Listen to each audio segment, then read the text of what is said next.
Hello! So, before we start this video, I have something to announce. For the last 12 months, I've been working on a secret project. I've been writing a story about two characters, Wolf and Crow, and the world they live in, Angel City. And today, that story begins. But this isn't going to be told in a typical way. This isn't a comic book or an anime. What this is a merch label.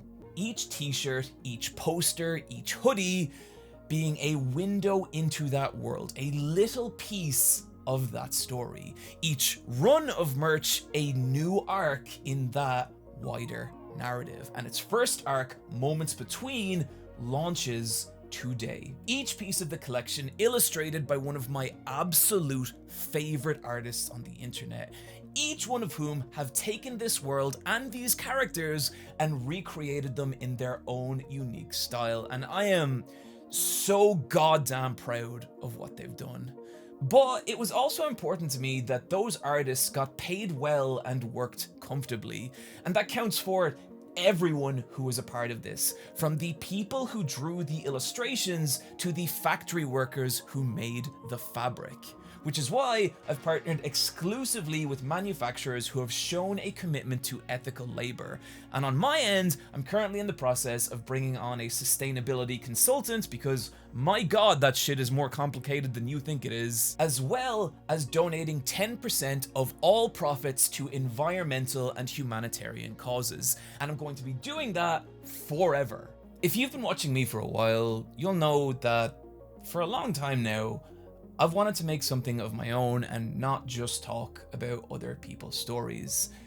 This is the beginning of that, and I'm calling it Eyepatch Wolves. It's available today with more pieces coming soon, and we're currently running a 15% discount to all Eyepatch Wolf patrons. So check it out in the link in the description or go to eyepatchwolves.com. This is a huge deal to me, and I'm glad that this is the video I'm announcing it, because this video is also a massive deal to me. See, I've been doing this channel for 7 years. 7 fucking years. Chainsaw Man is my favorite piece of media to be released in that time. Chainsaw Man is this beautiful, awful story about identity, about purpose, about family, about just fucking being human and the best and worst of what we are. And I think the moment for me that encapsulates all that so wonderfully is this scene where two teenagers kick a man in the dick until he dies. I will now spend the next hour justifying that statement. 7 years ago, I posted my first YouTube video, and it's interesting looking back now. It's okay. Parts of it are poorly argued or half-formed, and honestly, I don't really remember being the person who wrote it. But I bring it up because it ends with this line. In casting off the conventions of the shonen genre, Hunter x Hunter manages to rise above it and become something entirely its own. It's my hope that it inspires a new generation to re-examine what the shonen genre is capable of and give the genre a much needed reason to explore new territory. For the next half decade, I would watch that not happen. That's not to say I didn't find shonen series I enjoyed, I did. But as for something that would make me feel the way Hunter x Hunter felt, I don't know. Maybe I was too old, too cynical. Maybe shonen just wasn't for me anymore, which is fair. I am in my 30s and tired. And then, 2 years ago, Chainsaw Man. Chainsaw Man is that series, although it nearly feels wrong to say that. Chainsaw Man is your typical shonen story in the same way Leatherface is the guy whose skin he's wearing. It's strange and personal and horrifying. It's one of those stories where once you learn a little about its author, it's impossible not to see them in every corner of it. In a lot of ways, Tatsuki Fujimoto, who will be represented in this video by this little cartoon drawing of a heart, is this weird outsider in the shonen industry. As a kid, he wasn't drawn to the traditional shonen worlds of Dragon Ball or Slam Dunk, but instead siphoned inspiration from stranger places, the hyper-violence of Grappler Baki, the sheer bizarreness of Super Radical Gag Family, and from there he developed a deep love of Western cinema and in particular horror, which is why Chainsaw Man's opening references everything from Pulp Fiction to Attack of the Killer Tomatoes. And you can feel those influences in the little contours of his work, from the way a conversation will often take an entire page to talk about nothing, to moments of sheer abject horror, to characters that feel like they walked straight out of Reservoir Dogs, to the multiple female characters who A, love films just as much as Fujimoto does, and B, are stronger and more in control than their male counterparts, Fujimoto being quite open about just enjoying dominant women. Wow, what a strange man. I would not like to be like him. What I'm getting at here is that while Hunter x Hunter defined itself by messing with the shonen template, Fujimoto's work defines itself by barely being shonen at all, but something more personal and raw. And you can see this not just in Fujimoto's various idiosyncrasies, but the very particular way his stories feel carved from these jagged explosions of emotion. For example, Fujino is a young girl who draws gag manga for her school newspaper, an activity she takes a huge amount of pride in. However, her reality is shaken one morning when she opens the paper to find a second artist has also started publishing manga in it, but at a much higher level. Fujino is devastated and pours everything into improving. But no matter how much she draws, how many books she fills her shelf with, she cannot compete with this new artist's raw talents, and she gives up on manga entirely. And if you've ever had one of those ice in the veins moments of crushing inferiority, this moment hits in a very real way. This is Look Back, a 2021 short from Fujimoto, and it's difficult not to see him in it. Not just because he's named the main character practically after himself, but because of his background. See, the reason I refer to Fujimoto as a kind of weird outsider in the manga industry is he's never had any kind of formal training, the closest he's come being an oil painting class he took in college. And unusually, there's currently no record of him ever having worked as an assistant to a more experienced manga creator, meaning he has no training in areas like figure drawing, layout, or paneling. He is entirely self-taught, which is really impressive, but I also think you can see this in his art. While he is absolutely capable of some really stunning imagery, he also struggles under deadlines, his drawings occasionally feeling rushed and incomplete, especially compared with the more polished artists of the industry. And I think this honestly gets to Fujimoto. I mean, just listen to these quotes from different interviews. I won't be able to convey what I want with mediocre drawings, so I need to improve. When I see a good artist, it makes me think that they must be cheating somehow, like they got to redo their life or something, or else it wouldn't be possible to achieve that level of skill. I didn't improve from doing oil painting. I really should have done life drawings. I really regret that I didn't do any. I went to an art class with a lot of old people. There were good artists there, so I decided that if I didn't get better than them in 4 years, I would kill them. Look, he's actually a very sweet man. He's just odd. So the reason this moment feels so real is because it is. It's Fujimoto's fears, his pain, his insecurities transformed into a page of manga. But that's not all Look Back is. When Fujino actually meets her rival, she's shocked to discover that her rival is actually a huge fan of hers, and the two begin creating manga together. And from the small panels of pencil scratching paper to a scene of the two pushing through a blizzard to see their first comic published in Jump, It's impossible to read Look Back and feel like it wasn't penned by someone with a deep love of creating manga. Look Back being a story of how valuable that love is, even if it ends in tragedy. This title being a moving tribute to the victims of the KyoAni arson attack and the art they created. Fujimoto's rival even being named Kyomoto. This is who Fujimoto is. When he's angry, he draws manga. When he needs to clear his head, he draws manga. Every night before bed, he draws manga. He's someone for whom manga isn't just a way to tell a story, but a means to process emotion. And I think it's that gives his work such a raw, personal edge. So the question now becomes, what happens when someone like that creates a shonen manga?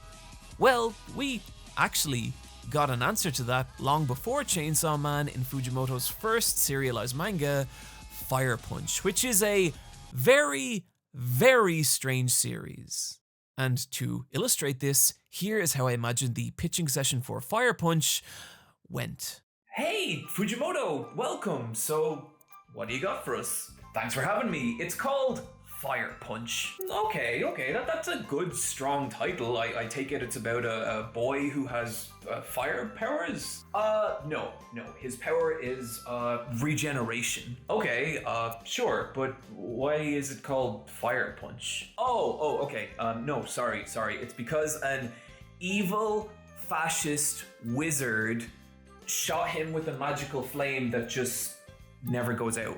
Wait, hang on. So he's just on fire? Oh, yeah. Like he's just on fire, like all the time. And little pieces of him are constantly burning away, but then growing back because he can regenerate. Like his arms, his skin, his eyes.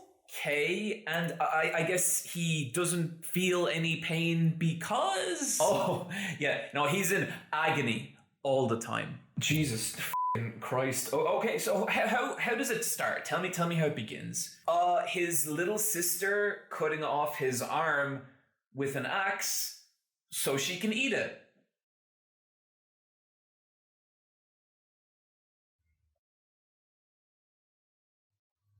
His little sister is also in love with him. Much like anytime my dyslexic ass is forced to fill out a text form, Fire Punch is a deeply nihilistic story about agony, struggle, and despair. And given how Fujimoto tends to carve manga from his own experience and emotions, I hope he was doing okay when he wrote this. But the thing is, Chainsaw Man is that same level of bleak. Chainsaw Man's world is a cruel, violent place where random atrocities cost people everything in an instant, and the devils that commit those atrocities grow stronger the more we fear them. So the question becomes, if both these series are so bleak, what is the core difference between them? And that's important because to me, it is that difference that makes Chainsaw Man what it is. And where that answer starts is with Denji. Let's think about shonen protagonists for a second. They are good boys who want something. Luffy wants to be king of the pirates. Naruto wants to be Hokage. Ippo wants to be world champion. And Goku wants to be the strongest in the universe. And what does Denji want? Some fucking bread with jam on it. Yeah, when we first meet Denji, he's defined by nearly his complete lack of ambition, to the point that he views things like jammy bread or being able to hug a girl as pipe dreams that could never happen him. But I think this is actually a big part of what's made Chainsaw Man resonate, or as Fujimoto puts it, observe the current young generation. They don't seek to have a very big income, they are fine with 350,000 yen. They want to live a simple life day by day. That's why I created Denji, whose ambition is extremely low. And I think this is really interesting. In the mid-80s, when the hyper-ambitious shonen protagonist was popularized by characters like Goku, Japan was experiencing an unprecedented level of economic boom. The idea of a comfortable life promised to anyone who was willing to work hard enough. That ambition and drive echoing not just through characters like Goku, but the majority of shonen protagonists for the next 3 decades. But Denji comes from a different place. Denji is the living embodiment of being a young person cast out into the cold adult world, no safety net, no direction, just you and a society that feels like it does not want you there. This may also be the reason that Denji has resonated so much with the modern millennial Gen Z audience. As the planet dies and wealth gaps stretch ever wider, we watch as the standard of living enjoyed by our parents falls further and further away. The comforts taken as givens by previous generations, such as home ownership and a family, now feeling distant and alien. Denji feels like an expression of that. And again, this is all deeply rooted in experience. Fujimoto has talked about how when he left college, he was crammed into a tiny, sweltering $200 apartment with no air conditioning. Having no idea what to do or how to live, he just did what his editor told him to. And not only can you absolutely feel this in the panels of Denji wedged into his little hillside claustrophobic sadness shack, but also in how other people treat him. Early on in Chainsaw Man, Denji is constantly referred to as a dog, as someone who just follows whatever orders he's given without question. He is to other people a resource to be mined, literally, as in order to pay back a debt accrued by his now dead father, the Mafia has taken to both leasing Denji out to kill low-level devils as well as harvesting his organs. The one exception in Denji's life being Pochita, the tiny chainsaw devil and one stream of joy Denji has. Pochita and Denji struggling together to carve out whatever happiness they can. Any day that ends with the two sharing a single solitary slice of bread being considered a good one. The two together enduring this simultaneously sweet and brutal existence. But hey, at least things can only get better from here. The Mafia murder Denji and Pochita, cutting them into pieces, sacrificing them to a giant zombie devil before dumping their dismembered corpses in the garbage. And that's Chainsaw Man, a story about how life is hard so you shouldn't try. Oh wait, no, hang on, there's actually loads of pages. Pochita fuses with Denji, becoming his heart, sacrificing his own existence so that Denji can live, but under one condition. Denji must use his newfound powers to pursue his dreams. That contract creating the titular hero, Chainsaw Man. And so Denji is reborn into a new life, straight into the arms of Makima, a really cool and nice person who hires this 16-year-old boy to kill demons on behalf of the government, which is just a very normal thing to do, but also warning Denji that as a devil-human hybrid, he will need to prove himself useful or be put down. That to her, to the government, to everyone, he is a dog who exists only to follow orders. And so, Denji is this person starting from zero, having lost the only thing in his life that meant anything to him, now with no idea who he is or how to even orientate himself in a wider world beyond just doing what he's told. And we've all been there, right? The horrifying bleakness of a world filled with empty horizons, where the want isn't the problem, it's figuring out what that want should even be.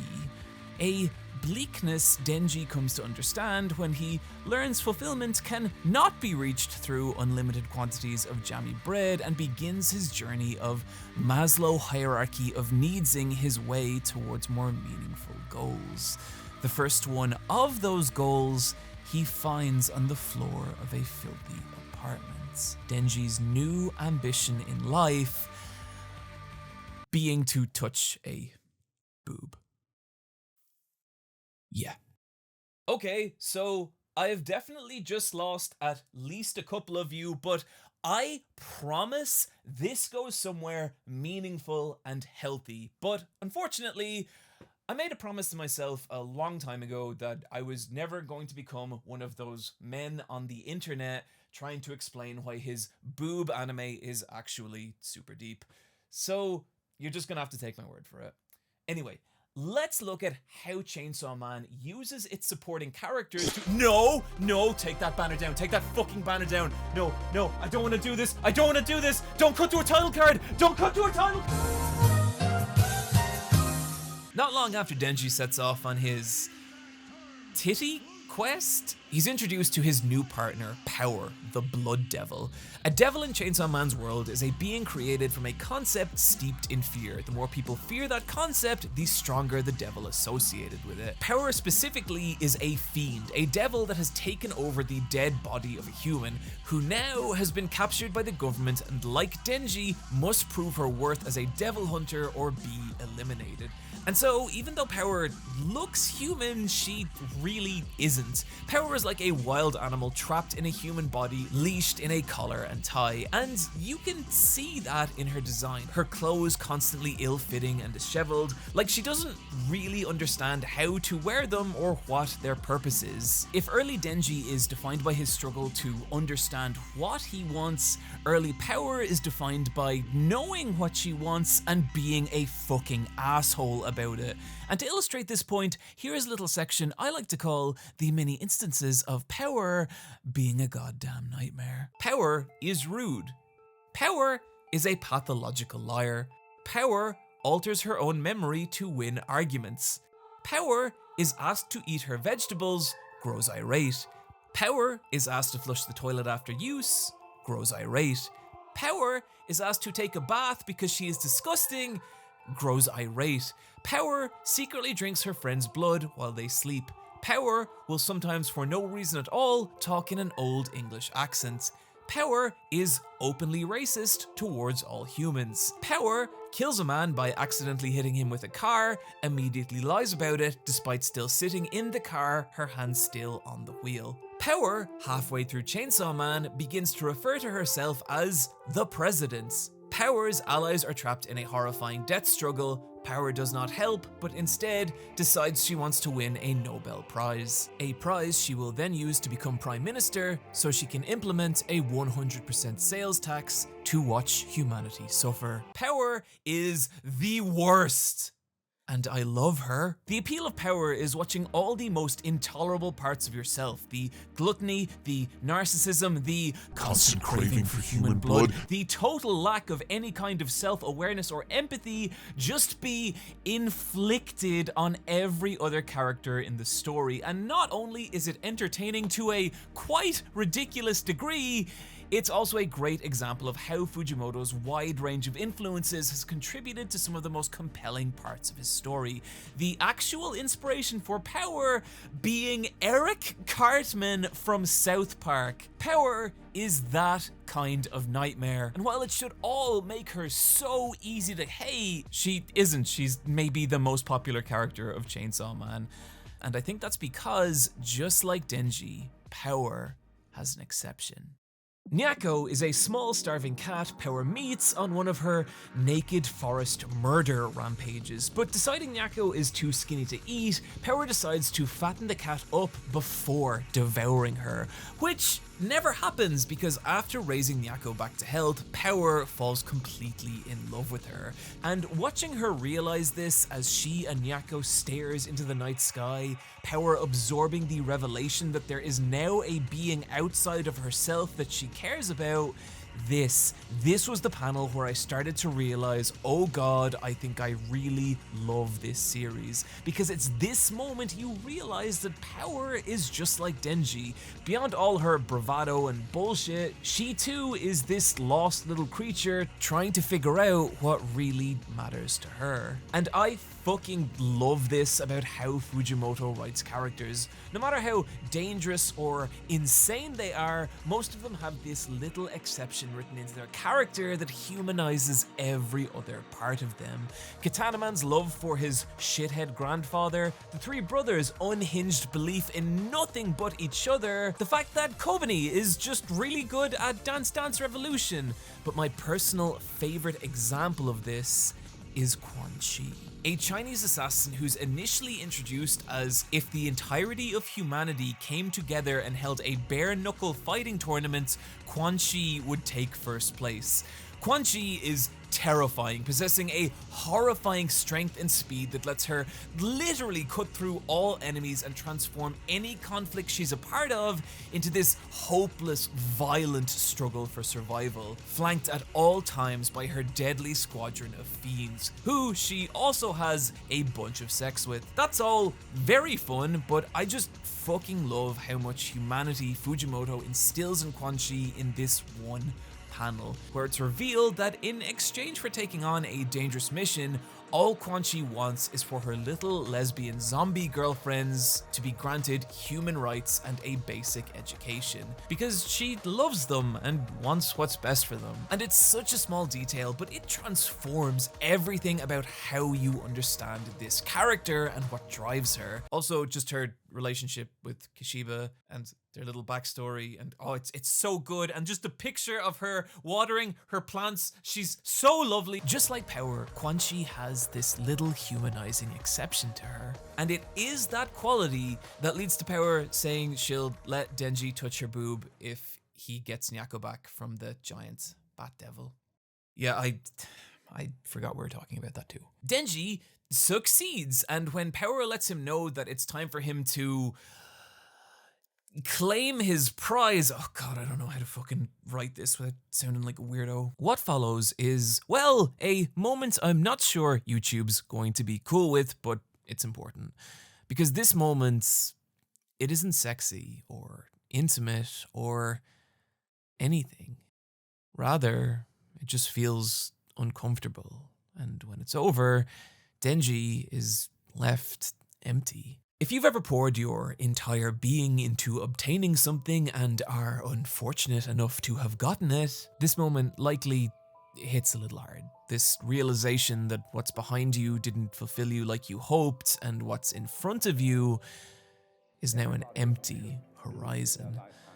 That's the emptiness that fills Denji here, plummeting him into a mildly hilarious but devastatingly relatable existential depression. Makima notices something is wrong, and when Denji tells her how disappointing his boob quest ended up being, how he now doesn't know how to orientate himself, scared that his life is going to be a conveyor belt of pursuit towards things that ultimately won't mean anything, what follows is one of the most tender and intimate scenes I've ever seen in an anime. There is genuinely more sensuality in the subtle animation of Makima taking Denji's hand and caressing it, their fingers interlocking together, than there was in the entire 20 minutes of that one porn movie I watched that one time. It just wasn't my thing. As Makima explains to Denji that merely touching someone is one thing, but that intimacy, that being with someone you know and love and understand every part of emotionally and physically, that is something quite different. An intimacy Makima promises Denji through a single wish she will grant him if he can do one thing: kill the Gun Devil, a supremely dangerous devil responsible for an atrocity that saw 1.2 million people killed in the span of 5 minutes.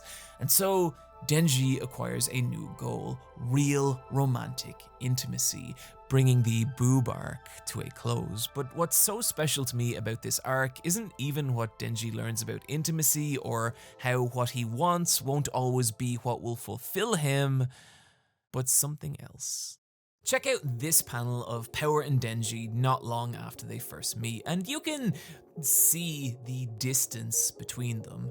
Then the boob arc happens, and Denji learns that Power is not just titties, and is even able to relate her feelings towards Nyako to his feelings towards Pochita. All of a sudden, there's a connection. And from here, watch how differently the two start to be drawn together. Power often hanging affectionately from Denji as the two huddle together reading manga, or take naps cuddled up with Nyako, or be awful torment goblins to Aki, or help each other vomit. This happens multiple times. There's a warmth in these panels conveyed through this subtle physical closeness that never feels romantic or weird. And after a while, it's like, oh, hey, wait, they're friends. I don't have brothers or sisters, so I don't know what that's like, but the majority of my close friends happen to be women, and when I look at these panels, it made me realize how rarely I see those relationships reflected in media. And I think if more media did what Chainsaw Man does, show a platonic male-female relationship as this fun and valuable thing, I think it would go a long way in sucking a lot of the poison and misogyny out of how people view this stuff. And what's cool is none of this is ever explicit or directly pointed out. It's just this really lovely thing you get to experience naturally as the way they physically act around each other changes. And so, towards the end of Chainsaw Man's first part, we know how much Power and Denji mean to each other because we've been experiencing it through these panels the entire story. By the way, we are talking about part 1 today. I probably should have mentioned that. If you'd like to know my thoughts on part 2, meet me back here in, I don't know, let's say 3 years. Denji enters the boob arc trying to fulfill this basic urge, but then comes out of it with a rudimentary understanding of the difference between platonic and romantic love. And that's insane, but that's Chainsaw Man. It's not a story of escalating power levels or the acquisition of new abilities, but of this person starting from zero, learning what it is to be human. And one scene that illustrates this so beautifully is when Makima takes Denji to the cinema, and the two spend the entire day watching movie after movie. And Denji notices something. He's not really having the same reaction as the other people around him, and he worries that he's not like other people, that he doesn't feel emotion the same way. But then he also notices that Makima is not having that same reaction either. After each film, they discuss what they liked and didn't like about it, until finally they sit in an empty cinema in front of the final movie. And Denji sits there, waiting for the film to be over, when suddenly, for reasons he doesn't quite understand, a scene from this movie hits him, and he's shocked when he begins to feel tears roll down his face. He glances at Makima, terrified she'll see him crying, only to see tears streaking her face as well. It's a beautiful moment, one central not just to Makima and Denji's relationship, but Chainsaw Man as a whole. This chapter blew me the fuck away. I have never seen a series about something like a boy made of chainsaws beating the shit out of monsters do something as wild and beautiful as spend an entire chapter on the emotional power of art. But that's what's special about Chainsaw Man. Through all the insanity, it is this journey of just fucking learning to be human. But critically, it's not just Denji on that journey. Next to Denji in power, Aki is strange. A devil hunter by choice, he's not emotional or wacky. He's calm, his actions instead coming from this cold, calculated place of logic. There's a scene in episode 4 that conveys this really excellently, where we spend 2 entire silent minutes just watching Aki go through his morning routine. We watch him grind the beans for his morning coffee and enjoy a cigarette in contemplative silence. And it's like everything he does has this meticulous, measured sense of purpose, giving this beautiful insight into his tight, structured internal world. But there's something a little sad about it too. Everything Aki owns serves a direct function, either in the preparation of food or maintenance of the apartment. But Aki has no pictures on his walls. Nothing he has says anything about who he is, what his interests are, or if he has any friends. The closest thing he has to any decoration is the clutter of official looking documents taped to his fridge. And that's because to Aki, his home isn't really a home. It's just a tool that allows him to eat and sleep, all in pursuit of the only thing he really cares about. When Aki was a child, he watched his family obliterated by the gun devil, and now his single driving motivation is revenge for that act. And to Aki, if something in his life isn't directly helping him achieve that goal, it carries no meaning, whether that's Denji, power, his apartment, or his own mortality, the cursed sword he fights with, shaving literal years off his life. But just like Denji, just like power, Aki has an exception. It's hard to know what to make of Himeno when we first meet her. Loud, boisterous, inappropriate. She's constantly flirting with other members of the cast, but it's not long before that veneer slips away and we peer into something sadder.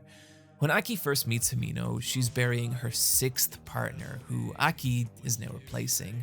The closeness Himeno forces with others likely coming from the fear that as devil hunters, she could lose them at any moment, and so is just trying to make the most of her time with them. Himeno having one request for Aki: don't die.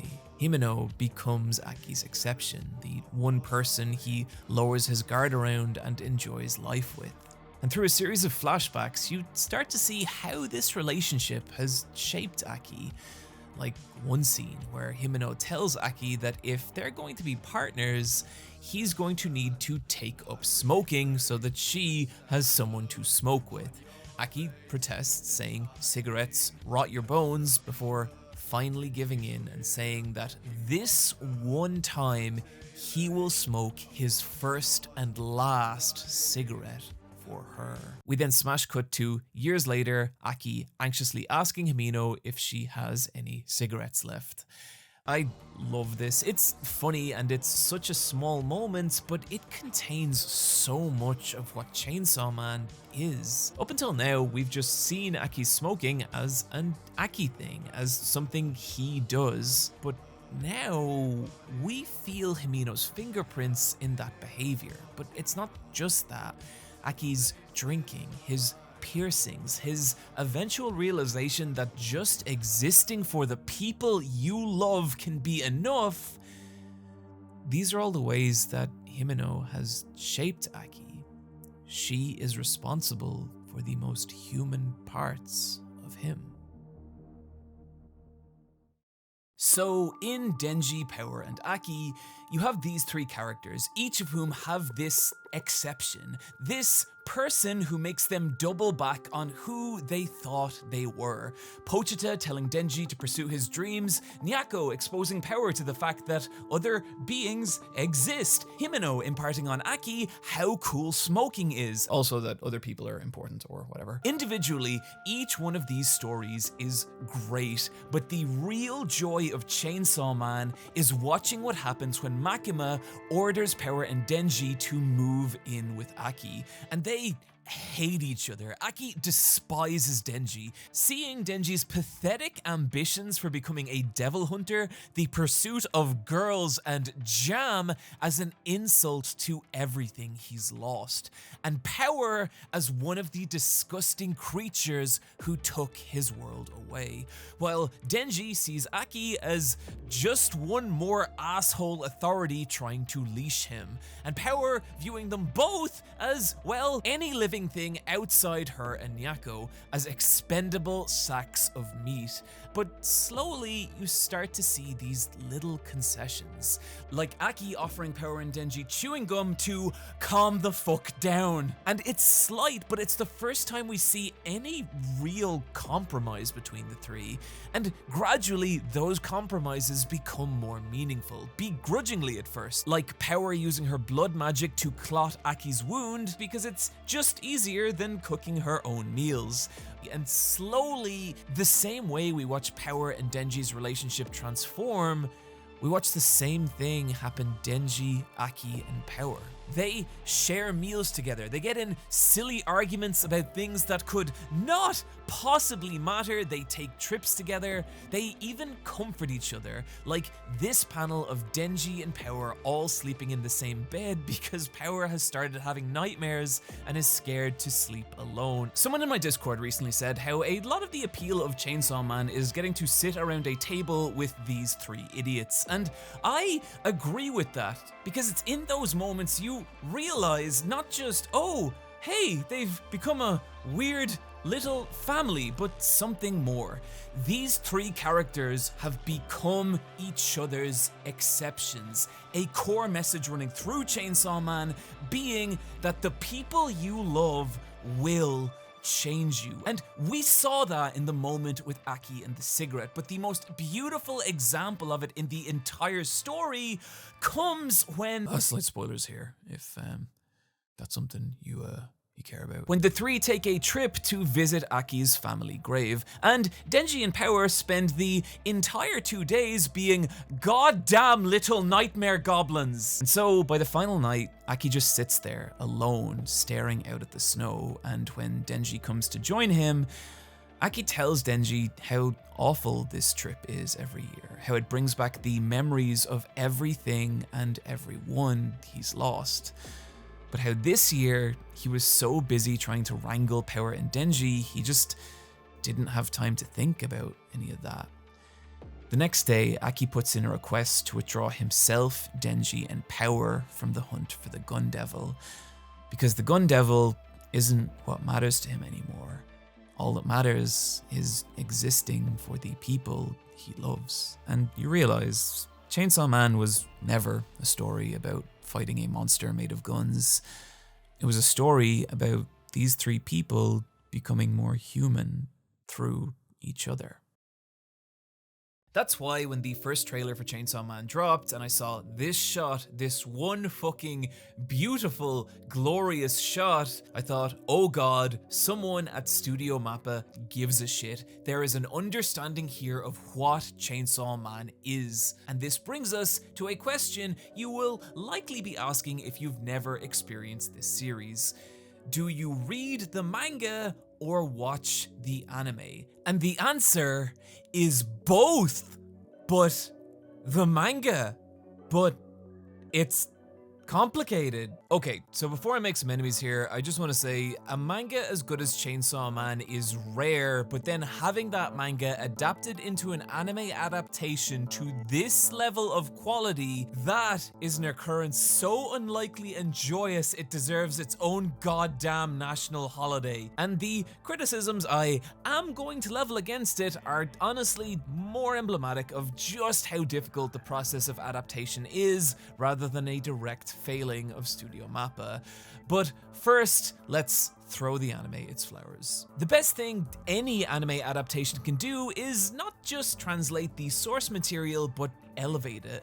The process of anime adaptation means inherently fighting from a deficit, and so using the strengths of sound, motion, and color to express parts of the story world and characters not possible in manga is key to any anime adaptation justifying its own existence. And one immediate and powerful way the Chainsaw Man anime does this is through its voice acting. Tomori Kusunoki injects each one of Makima's lines with the subtle seductive control and power of a snake about to rip into a mouse.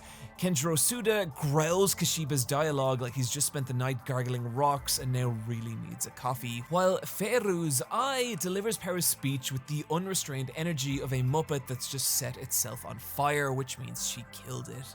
It all builds on these characters, letting you experience them in a way not possible through manga, and that goes double for the animation. Let's look at the animation on Power. In the manga, there's this suggestion that Power is constantly in motion with this frenetic fidget energy, but in a medium of still images, you're limited in how to express that idea, resulting in panels like this one. But in animation, you can go buck wild, capturing the tiny, frantic nuances of how Power moves, how easily she gets distracted by her surroundings, inserting little yawns to show her limited attention span, or the frantic fashion in which she dashes away the moment something grabs her attention. And it's not just a case of, oh, these scenes look nice or are animated well, but how they inform you on just how fucking annoying power is to be around, which in turn makes it even more meaningful when Aki and Denji start to cross that barrier. I'd say the same for Kobani, the animation capturing what an absolute little pissing mess she is in a way that's not really possible through still images. Backing up that animation is some incredible storyboarding.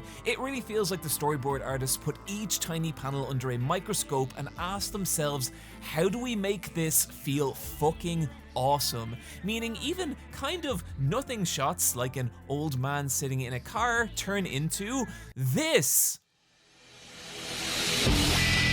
And I just watched episode 9, and while I need to stop adding parts to this video or I will lose my fucking mind, I just had to say what a absolutely incredible piece of cinema that was. 22 minutes of horrific carnage shot, directed and animated to a standard I just don't know I've seen from televised anime. The most egregious use of 3D was never bad enough to pull me out of the moment, and even if the show's ambition occasionally outstripped its production, I'd much rather see an anime try and fail at something interesting rather than endure a parade of mid-shots. I've seen complaints about the show's color palette, and to those people I say, you are insane, and I respectfully disagree. Chainsaw Man's desaturated, washed out world means it doesn't feel like a fantasy. It just feels harsh and dirty and real, much like our own. The grimness of Chainsaw Man's art direction not allowing us to forget that this is a world just as vile and violent as ours, which brings us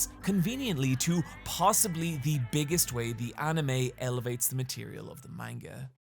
Chainsaw Man's battles are not like other shonen. Rather than the drawn-out mind games of a resourceful young protagonist outwitting his opponents, which, no hate, I also love, Chainsaw Man's fights feel like kaiju battles on speed. Vile, gory wars of attrition between two monsters tearing each other to pieces. Fights in Chainsaw Man feel more like car crashes than battles, with delicate characters that can usually only endure one or two major attacks before dying, meaning fights are often over very quickly, rarely lasting longer than a single chapter. And these battles are fun, but I get the feeling they are secondary to Fujimoto. Unlike a lot of traditional shonen, the fights feel more like the result of the story, not the reason for it, and so are appropriately brief.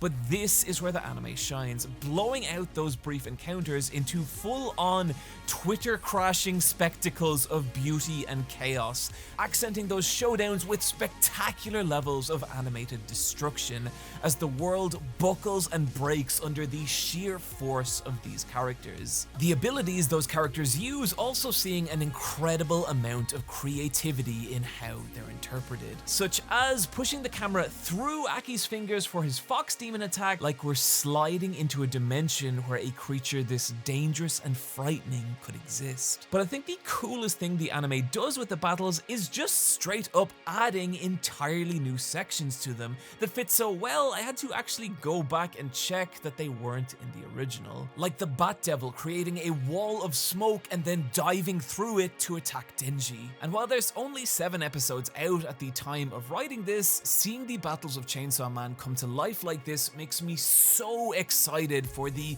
showdown with the Bomb Devil, the speed of Quan Chi, or the encounter with the Darkness Devil. But I think out of everything positive I could say about this anime, and trust me, there's a lot, the strongest recommendation I could give is that, you know that morning routine scene of Aki we talked about? Well, this is exclusive to the anime. It doesn't happen in the manga, making it the official Super Eyepatch Wolf best anime filler of all time. Because think about the people who had to stand up in front of producers and directors and argue for the inclusion of a scene this subtle and the hundreds of man hours it would take to complete. Why? Why do you put yourself through that? And the answer is because you give a fuck. You understand and love this character and want to express something about them. And that same love can be felt everywhere in each second, from the goddamn spectacular opening scene to the custom ending sequences for each episode, which is all why recommending the anime over the manga should be so easy, and yet it isn't. Okay, so there's two sides to this. One I am really relishing the opportunity to talk about, and one I am not. Let's start with the latter. There's been multiple allegations of poor working conditions and unlivable wages from inside Studio Mappa. And look, I'm not going to pretend I have a solution to that or that this isn't part of a much bigger, more systemic problem with the Japanese animation industry that I, quite honestly, am not equipped to have a proper conversation about right now. But if the video game industry is any indication, this stuff only starts to get better when people start talking about it. The pedantic criticisms I'm about to make aside, I respect the living shit out of the artists who made this production, and I'd just rather enjoy their work knowing they got paid what they deserved and worked comfortably.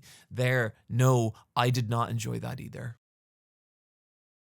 I think the Chainsaw Man anime is a fantastic production, but I also think it's a really fascinating case study as to why it's so difficult to adapt any manga that's been created at the highest level. And maybe that sounds weird, the highest level, considering earlier this video I said his drawings occasionally feeling rushed and incomplete. But what I mean is, in terms of drawing a character within a panel, there are stronger, more consistent artists. But in terms of combining those panels into a page and using the layout of that page to say something, this is where Fujimoto is one of the best in the industry, and also where the anime struggles to keep up. Fujimoto has this really playful relationship with page layout that's just a delight to experience. He knows when to lock a camera in place and beat by beat feed you each tiny splinter of action. He knows how to create compositions that are thick with an ominous dread, like in this page where a hallway of dismembered astronauts drag your gaze towards, oh god, what is that? The problem is that he's so good at using page layouts like this that when translated to animation, information is lost. Like Aki's use of the curse sword, which is conveyed by a giant, long, nailed finger intruding from outside the bounds of the panel and flicking Aki's sword through his opponent. That breaking of the format really making it feel like Aki is utilizing this frightening entity from beyond the bounds of reality. The anime struggles to replicate that concept because that same breaking of the format just doesn't work the same here. Here, the long-nailed finger is just a part of the shot, losing that feeling that it's this entity from beyond reality. And honestly, I don't know what the solution to that is, but you can also see that loss of information in more subtle ways. Like this page, which takes place not long after Denji moves in with Aki.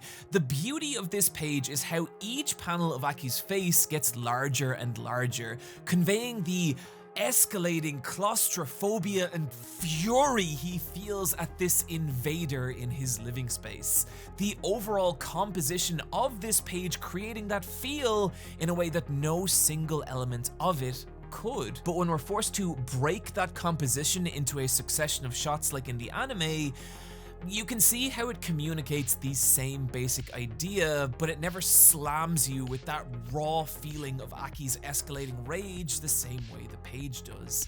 And this problem also emerges in a lot of Chainsaw Man's comedy. Like, check out this page. It's so fucking dumb and stupid.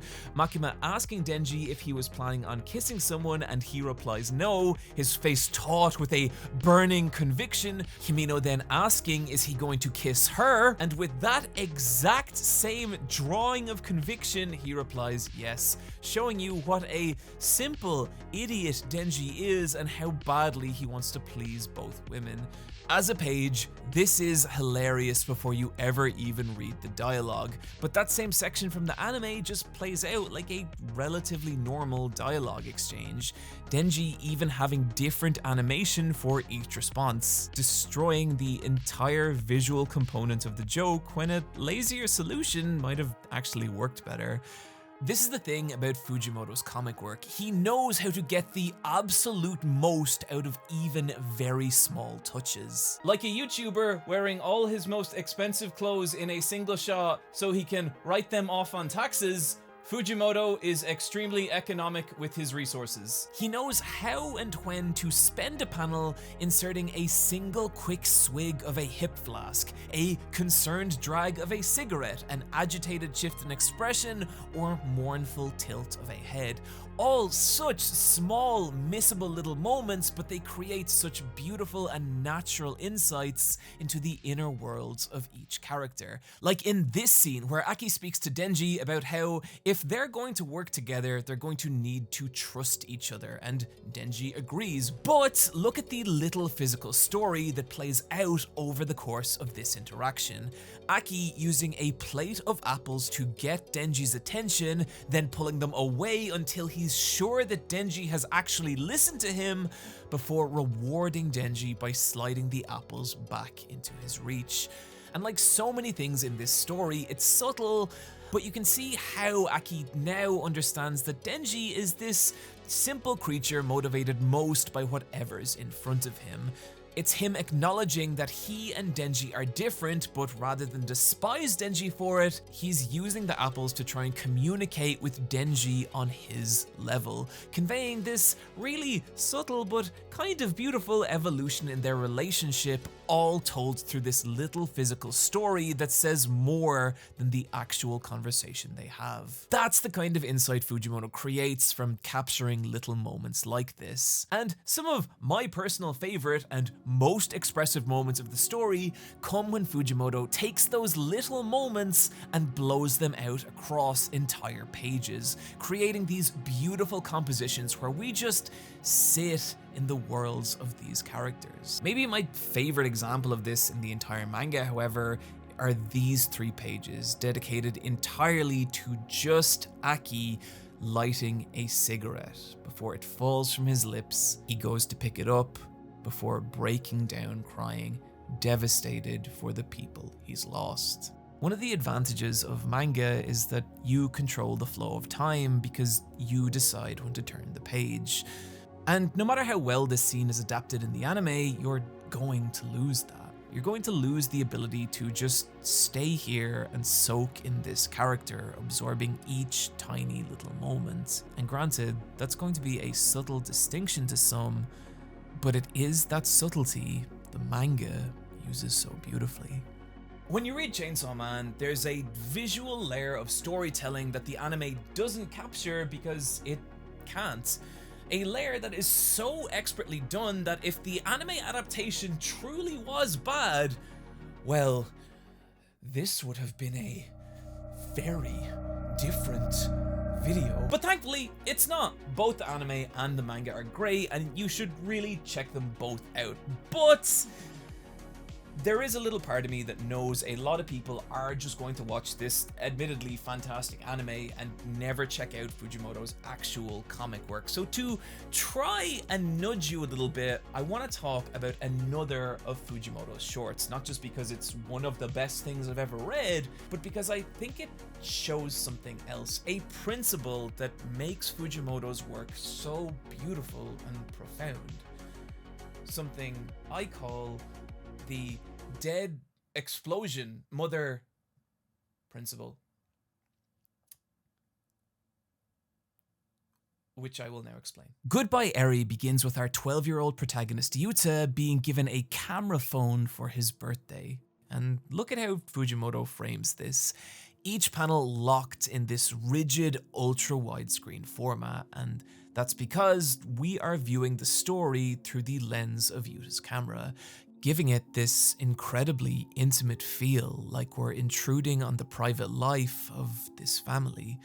And particularly in the moment when we discover that Yuta's mother is very ill and that she now wants him to film what could be her final months. From here, we get a disparate collection of shots spliced between things Yuta just finds interesting, stray cats from around his neighborhood, a line of ants devouring a cricket, as well as these deeply intimate feeling snatches of a family bracing for the inevitable. Yuta's parents sleeping, his mother dressed up for date night, his father crying alone, his mother in a hospital bed.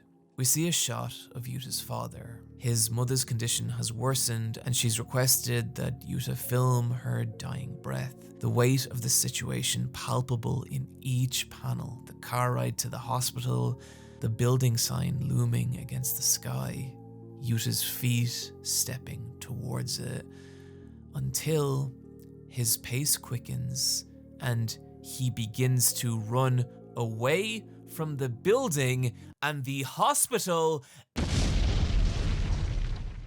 explodes. We cut to an auditorium. This movie has just been played in front of Yuta's entire school. Yuta's fellow students sit in stunned silence. They are disgusted with him. And the film is called Dead Explosion, Mother.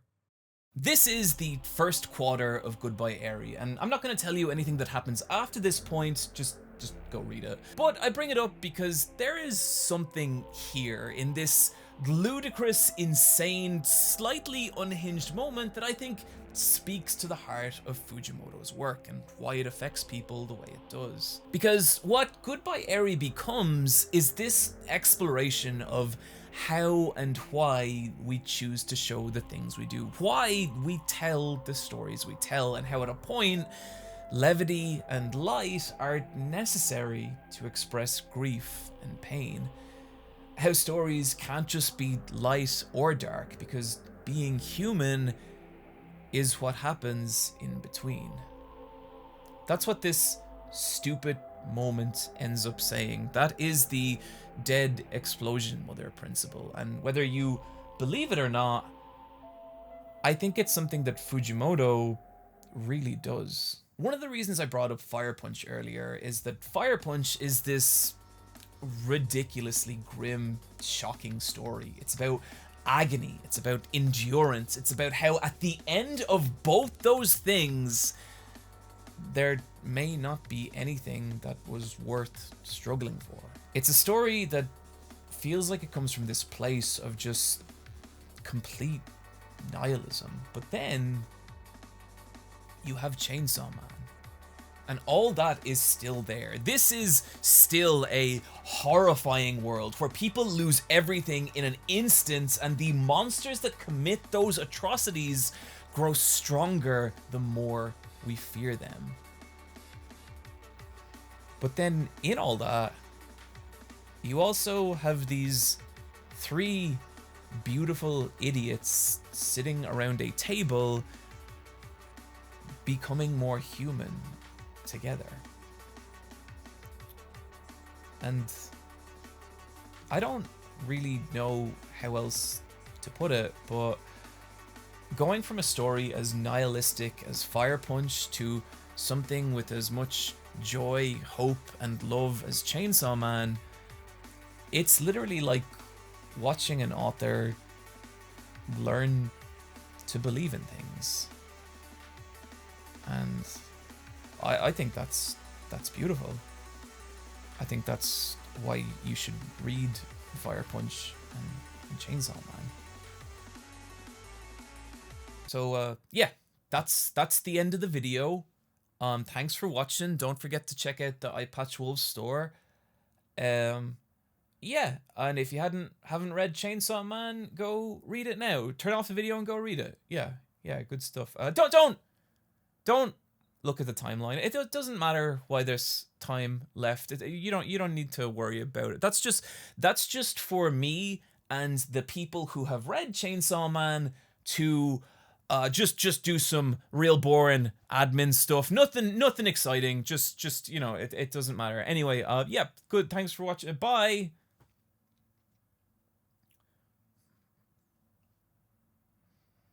Okay, now that the fucking babies are gone, let's talk about what Chainsaw Man's really about.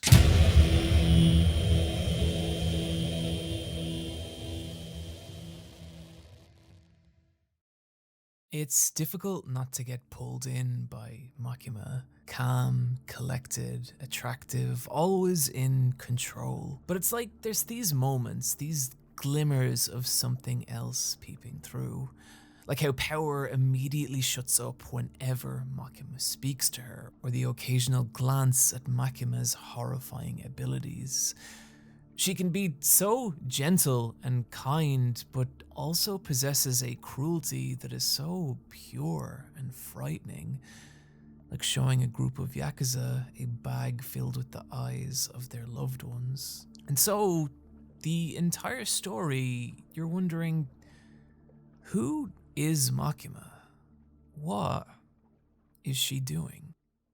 Throughout Chainsaw Man, there's this motif of the country mouse and the town mouse, which is an old Aesop's fable about a mouse from the city who visits his country cousin. And disappointed by how plain and boring the country mouse's life is, the city mouse takes his cousin back to the city, where the two enjoy a delicious meal, only to have that meal interrupted by an attack from a vicious alley cat. The same cat, the town mouse explains, who killed his parents. At which point, the country mouse decides he would rather return to his boring but peaceful existence. The town mouse and the country mouse is a story about how life is a choice between monotony and suffering. Throughout Chainsaw Man, we watch Denji go from this person who is, knows, and has nothing, learn what it means to be a person. In fact, in every major arc, we've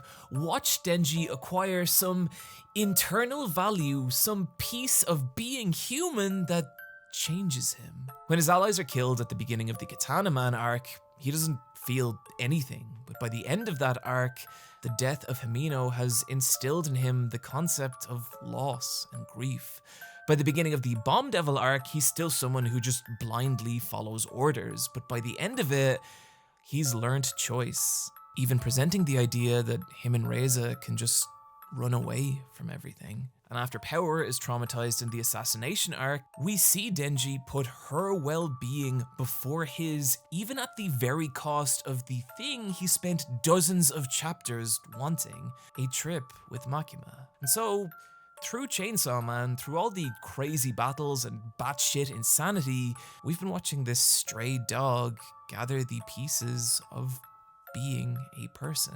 But who was the person behind every one of those scenarios? Who was the one who pulled this little country mouse from his quiet existence? Who brought him to the city?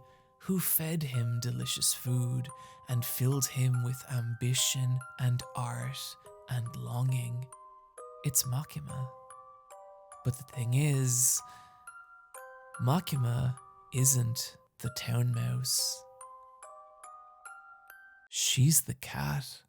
Makima is the control devil. Her goal this entire story being to subjugate the chainsaw devil, a devil who can erase the existence of other devils, and in doing so, completely eradicate the concepts associated with them. Makima wanting to use that ability to erase hunger, war, and pain, creating a perfect utopian world. However, the Chainsaw Devil is Pochita, and the only way Makima can control him is to break the contract between Pochita and Denji. And to do that, she'll need to make Denji feel so much agony, so much despair, that he gives up on everything. But the broken boy we meet at the beginning of the story has already lost everything and doesn't have the capacity to feel that level of despair. So she took that boy and made him whole, even surrounding him with a family he loves. And she's done all this so she can take it all away, forcing Denji into a horrifying battle where he must kill Aki, who has now been possessed by the gun devil, and it destroys Denji to the point that he can barely function. And it's here, when he's at his lowest points, Makima approaches him again, inviting him back to her apartments. And what follows comes second only to the eclipse in being the most uncomfortable and devastating chapters of comics I've read. Makima opens the door to her apartments, revealing that she actually lives with 7 Siberian Huskies.